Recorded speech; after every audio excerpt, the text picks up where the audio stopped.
Welcome, everyone. This is Dr. Mercola, and today we're honored to have Dr. Gerald Pollack, who's one of the really few really expert researchers in this area of water and what it means to us, because it's such a phenomenally important component of being healthy, is having access to good, healthy, quality, high-quality water supply.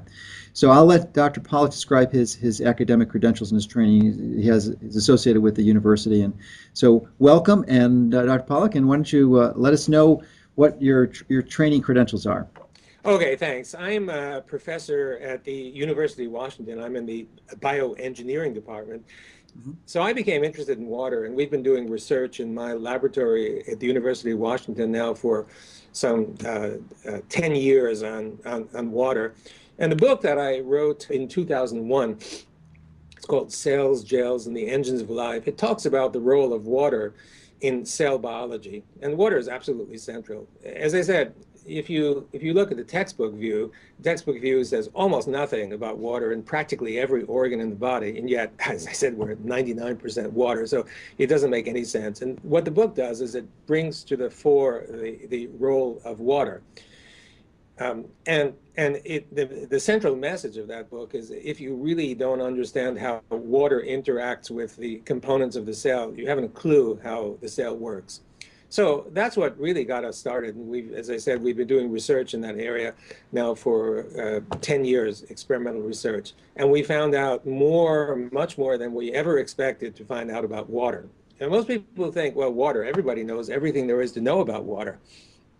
Well, I was shocked to find out that most people think that that's true. And those in the field know that it's absolutely not true, that we haven't a clue how water works.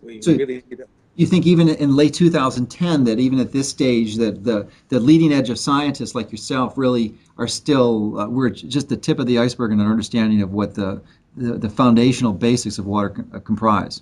Absolutely right. At the foundational basis, we really don't understand it. So it's there all the time. It's the gift of the environment.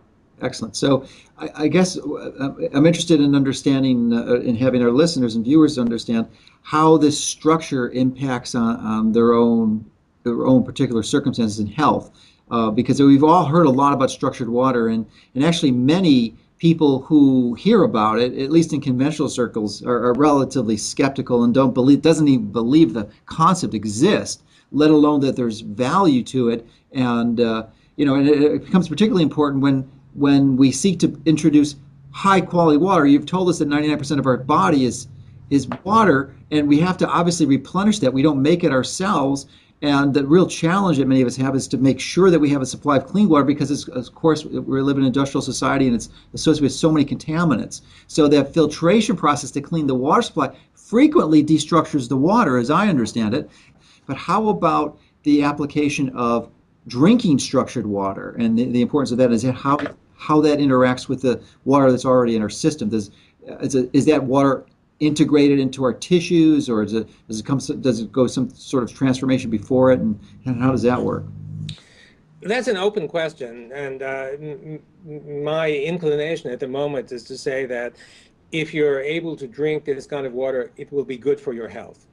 At our previous meeting, water meeting about a month ago, somebody was studying water that came from healing waters that are from the Ganges, from Lourdes and such, and showed some of the physical chemical information that was obtained on that water. And what we noticed is that water shows the same sort of signature that this structured water does. In other words, there was a particular absorption of energy at a particular wavelength that's absolutely characteristic of the structured water. It appeared very close to the same wavelength in those waters. And that makes me think that, and so it's possible that when you swallow the water, let's say water that does contain this kind of structure, it might actually be that the structured water is preserved. So if this structure is then absorbed into your intestines, then it's possible that it can be retained all the way into your cells.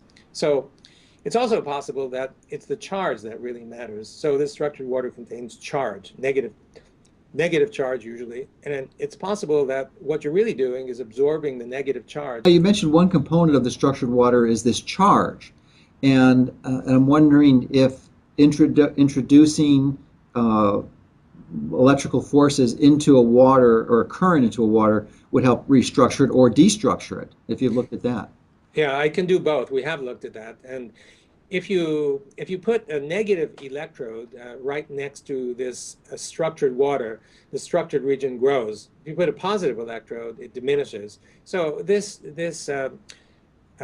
structured water is just filled with charge, and it's not free charge. It's charges that are fixed at points in a very tight matrix, something like a semiconductor. But it can build, and the source from which it builds is water, ordinary bulk water.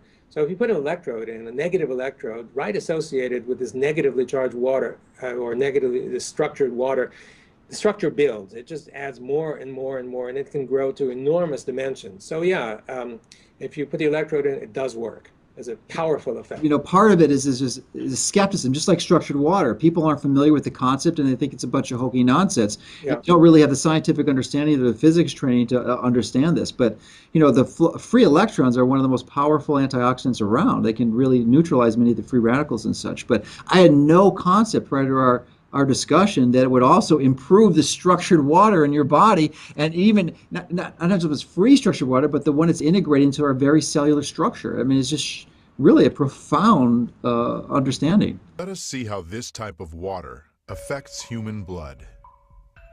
The doctor is drawing blood from a patient's finger. Using a special microscope, we shall be able to see the condition of her body from this drop.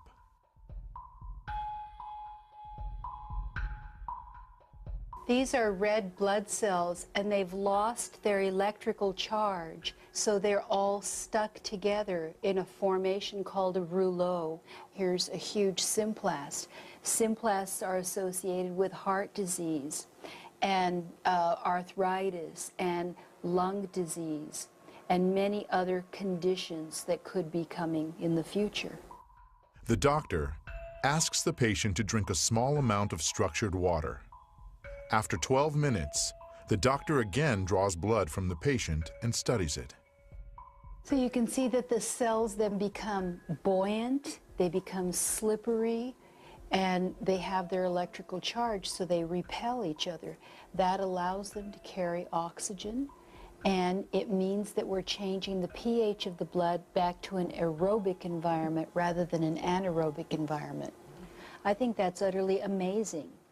That just drinking water could do that. Well, I want to go back to the structured water a little bit because it occurs to me that I kind of made some assumptions that many of our viewers or listeners may not appreciate, and that is that the benefits of structured water. I mean, it's become. I mean, it's obvious to me and many others. That's a good thing. That structure, imposing additional structure into your own tissue or drinking structured water to improve it would be something beneficial and something we should strive for. But I'm wondering if you could provide your perspective on the benefits of this, or why this is something we may want to have more of in our life. This structure is absolutely critical. When we die, all of the structure is lost. But for us to live, we need to have this kind of water. And this water, as I mentioned, it has potential energy because it has order, which is a kind of potential energy, and it has charge separation, which is like any battery. We have these batteries inside of us, and these batteries, nature has just two options. One is to not use this kind of energy, and the other is to use it if this water contains structure. And if this structure is retained, and if we get it into our bodies and it's distributed, then this kind of water can be very, very important for our well-being and our health.